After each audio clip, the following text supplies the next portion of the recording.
আপনি কি পড়া মনে রাখতে পারছেন না? কথা বলার সময় ভুলে যাচ্ছেন? তাহলে আজকের এই ভিডিওটি আপনার জন্য। চলুন জেনে নেই স্মরণশক্তি বাড়ানোর 5টি কার্যকর উপায়। 1. ভালো ঘুম।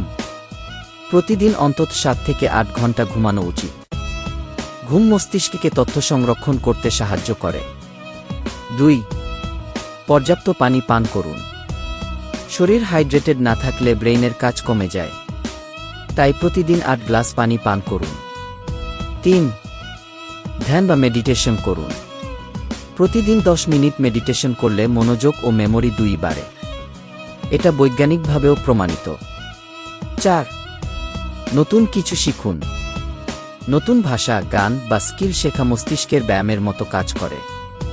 এতে স্মরণশক্তি বাড়ে। 5. খাদ্যাভ্যাস ঠিক করুন। বাদাম, ডিম, মাছ, সবুজ শাকসবজি এগুলো ব্রেইনের জন্য উপকারী। চিনি ও জাঙ্ক ফুড কম খান। শেষ কথা, নিয়মিত এই অভ্যাসগুলো চালিয়ে গেলে আপনি নিজেই দেখবেন স্মরণশক্তির উন্নতি হচ্ছে। আপনার সবচেয়ে কার্যকর টিপস কোনটি মনে হয়েছে? নিচে কমেন্ট করে জানাবেন।